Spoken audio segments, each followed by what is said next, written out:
Bom, pessoal, no nosso último vídeo nós falamos a respeito de atualizações no conflito entre a Rússia e a Ucrânia, conflito que ocorre ali no leste europeu. Falamos sobre como a Ucrânia está se reorganizando, se rearmando, com 400 mil reservistas chegando agora recém-treinados no campo de batalha, como a Rússia está fazendo uma reorganização no comando dos generais ali, principalmente na condução das tropas. A Rússia não tem avançado muito, tem se concentrado mais na região do Donbás e no sul da Ucrânia, incluindo com a queda agora da cidade de Mariupol. Tudo isso explicado no último vídeo.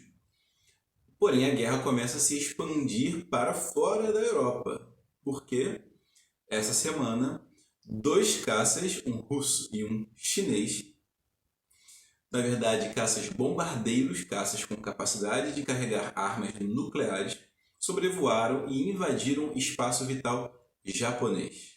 Por que o Japão? Ora, o Japão, desde 1945, se tornou um grande aliado da Europa, Estados Unidos e do Ocidente, no contexto geral.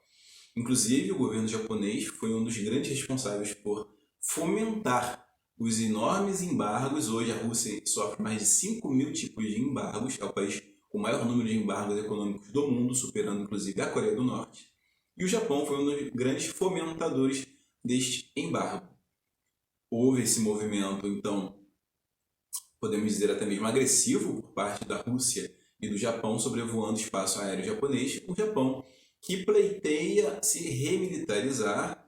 O Japão está desmilitarizado praticamente apenas com forças de defesa desde o final da Segunda Guerra Mundial, porém, devido às políticas expansionistas chinesas e todos os conflitos que têm ocorrido no mundo, o Japão enxerga uma necessidade de se remilitarizar. A Constituição japonesa proíbe altos investimentos na área da defesa, porém tudo isso está sendo discutido. Bom, Japão e Rússia têm um percalço ali tratando internacionalmente desde o final da Segunda Guerra Mundial. Quando a Alemanha e a Itália se renderam, o Japão continuou a guerra. O grande inimigo do Japão durante toda a Segunda Guerra Mundial foram os Estados Unidos. A maior parte das batalhas entre japoneses e americanos aconteceu justamente ali no Pacífico, nas ilhas do Pacífico. Havaí, o ataque a Pearl Harbor, depois você teve batalhas de Iwo Jima, enfim, Guam, várias ilhas ali daquele arquipélago todo foram as grandes guerras entre Japão e Estados Unidos. Quando os outros países do eixo se renderam, os aliados começaram a focar no Japão. Inclusive, a antiga União Soviética começou um processo de invasão ao Japão ali pelo norte, num pequeno arquipélago chamado de Ilhas Kurilas. Porém, logo depois, o Japão se rendeu, porém, a União Soviética não devolveu as Ilhas Kurilas ao Japão.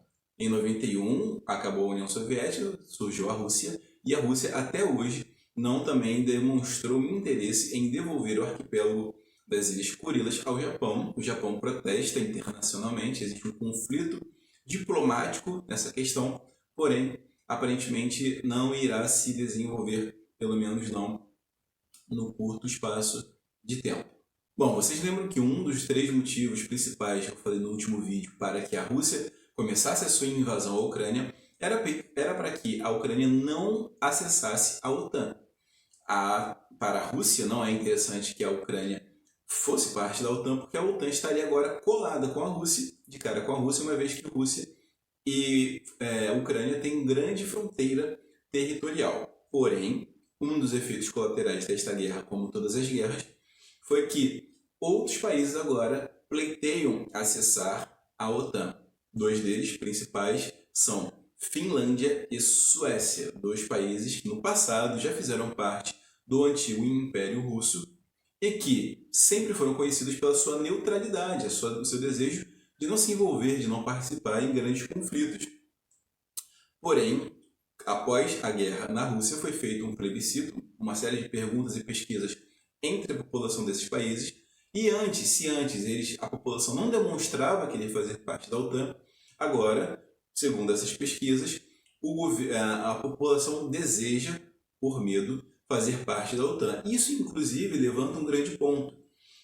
A Rússia sempre acusou a OTAN de estar em um processo de expansão, mas é a OTAN que está se expandindo, Ou são os países que estão pleiteando e querendo fazer parte da OTAN com medo de um possível ataque russo? Fica aí um ponto para a reflexão. Bem, a primeira-ministra da Finlândia, Sanna Marin, portanto, deu início junto com a governança também da Suécia e, aparentemente, esses países vão fazer parte da OTAN, se possível, aparentemente, ainda nesse mês de maio. Porém, existe uma problemática. Dentre várias regras que um país tem que seguir para acessar a OTAN, como, por exemplo, investir 2% do seu PIB em defesa, existe uma outra regra que todo país membro da OTAN tem que ser a favor da entrada de novos membros. Até aí, aparentemente, tudo bem, por um pequeno detalhe. A Turquia, que é um país ali que está fazendo justamente os meandros entre Europa e Oriente Médio, a Turquia faz parte da OTAN, a Turquia fez voto negativo.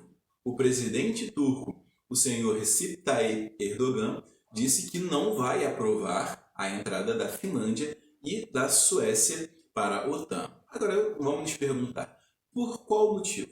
Bom, em 2016, vocês vão lembrar, a Turquia sofreu uma tentativa de golpe de Estado.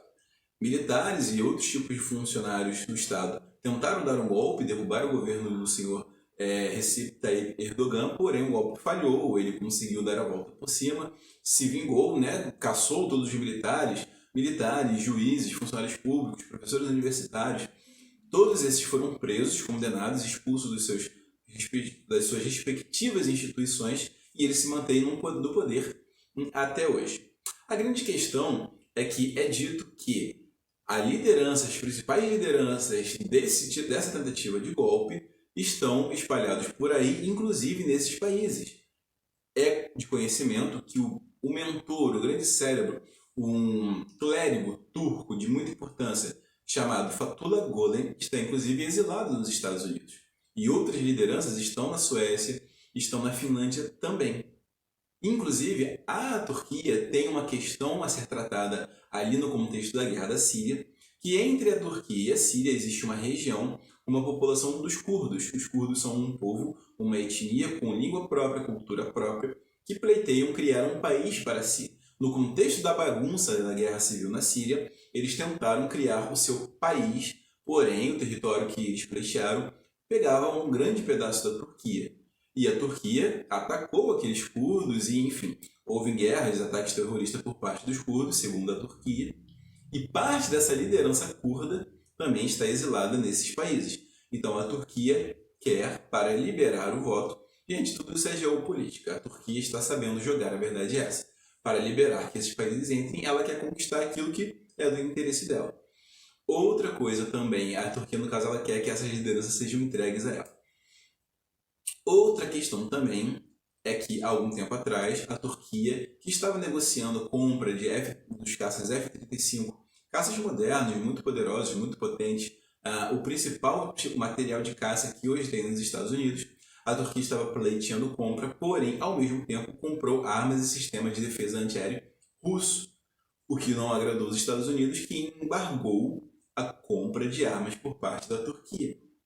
Porque Rússia e Estados Unidos não se dão faz tempo e os Estados Unidos entendeu que vender suas armas potentes, as principais armas para a Turquia, poderia ser um risco, uma vez que o governo turco, sendo amigo também da Rússia, poderia passar informações confidenciais dessas armas para os russos. E, inclusive, agora o Erdogan está aproveitando esta oportunidade, estas cartas de barganha que ela tem na mão, para levantar esses embargos e poder ter acesso à compra dessas armas modernas do Ocidente. Gente, em geopolítica não existe bandido, não existe mocinho. Entre países não existe amizade, existem interesses. Errado e bobo é o governante que acha que é amigo de um, amigo de outro. Na primeira oportunidade, tubarão come carne, a verdade é essa. Bom, agora, pro lado de cá do Oceano Atlântico, nas Américas, está para acontecer a Cúpula das Américas. Uma reunião que será liderada pelos Estados Unidos, cujo título principal, o tema principal é a liberdade e a democracia. Uma cúpula que vai reunir todos os países, em tese, reunirei todos os países da América, América do Norte, Sul, Central, Insular, enfim. Porém, alguns países não foram convidados a participar, como, por exemplo, Venezuela e Cuba. Bom, Cuba, sabemos que desde 1959 é uma ditadura comunista ali no Caribe, e Venezuela, há alguns anos também, já demonstra uma série de dificuldades e problemas nas suas conduções democráticas. Eleições não têm sido respeitadas, todas elas nos últimos anos têm sido postas em xeque, né? O presidente Nicolás Maduro, que substituiu depois da morte do antigo líder chavista Hugo Chávez, tem recebido críticas internacionais em relação à condução da saúde democrática naquele país. Isso tem feito com que outros países, não se agradando desse desconvite, comecem a dizer que não vão participar da Cúpula das Américas, o que para o Biden é muito ruim, uma vez que o Oriente, principalmente a China e a Rússia, têm feito muito acordo e fechado muitos acordos comerciais e diplomáticos com a América do Sul, em especial o Brasil e a Argentina também. Isso para os Estados Unidos é muito ruim, porque o Sul, a América do Sul, é praticamente um quintal estratégico dos Estados Unidos, e perder grandes parceiros estratégicos para os seus maiores inimigos, né, não é bom para o governo americano. Bom, o governo do México, o presidente do México, o senhor López Obrador, já disse que não vai participar, é um presidente de viés de esquerda, ou seja, ideologicamente alinhado com Venezuela e Cuba. O presidente da Bolívia também já demonstrou não querer muito. Inclusive, o presidente do Brasil, o presidente Jair Bolsonaro, afirmou também não ter muito interesse. Não por associação ideológica a esses países, isso está muito mais do que óbvio, mas porque o governo brasileiro tem algumas rusgas com o governo americano.